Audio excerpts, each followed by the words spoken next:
Okay, this is going to be a dissection of a sheep's heart. Just some general information is that it's a vital organ, it sustains life. Its function is to pump blood throughout the body. Blood is what provides the nutrients to the cells, and blood also removes waste from different parts of the body. The heart beats about 72 times per minute on average, and it's small, it weighs less than a pound, and it's approximately pear-shaped. This right here is called the apex. It's the bottom part, and if you turn it around here, this is the base, which is the top. Alright, I'm going to begin the actual dissection here. I'm going to start from the outside and just work my way into the inside.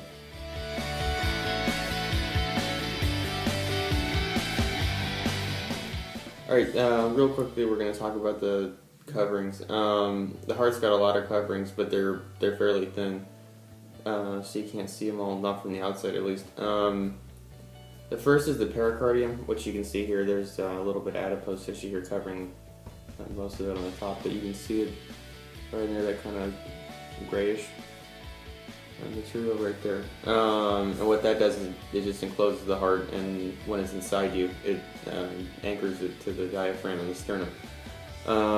Next you've got the serous pericardium, which is just a slippery fluid that helps your heart beat frictionlessly. It's like oil for your heart.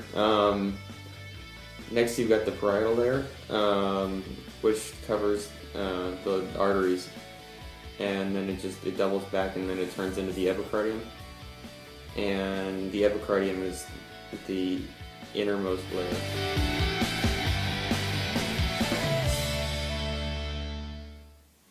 Okay, we're going to talk about the walls of the heart now. There are three. The first one is the outermost layer, which is the epicardium. Right here. Next is the myocardium, which is just bundles of cardiac muscle that cause the contraction of the heart. This is your heartbeat, and this type of muscle is only found in the heart, and unlike any other type of muscle, it just never tires out. Next, you've got your endocardium, and this is the wall that it's right before you get to the chamber of the heart.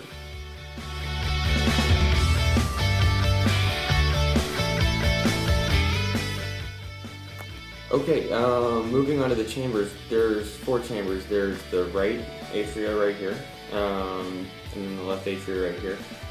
The right atria is a lot larger than the left atria. As you can see here, it's underneath this flap right here. The right atria gets blood from the superior vena cava, which is right here.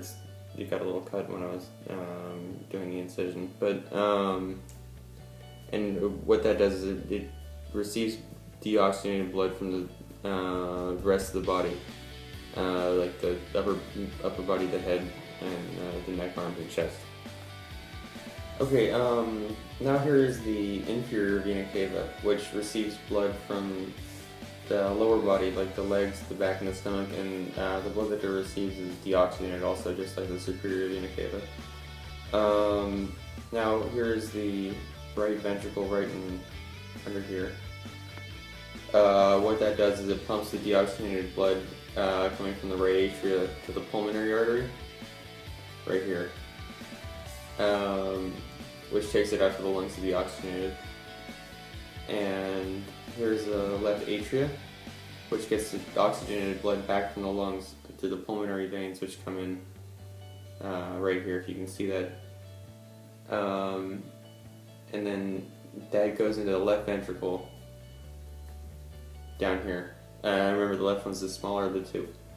And then the left ventricle pumps the oxygenated blood out here through the aorta, which you can see right there, out into the body. And another thing about the left ventricle, this is the strongest chamber out of the heart, because it needs to be strong enough to pump blood all through the body. And that's it.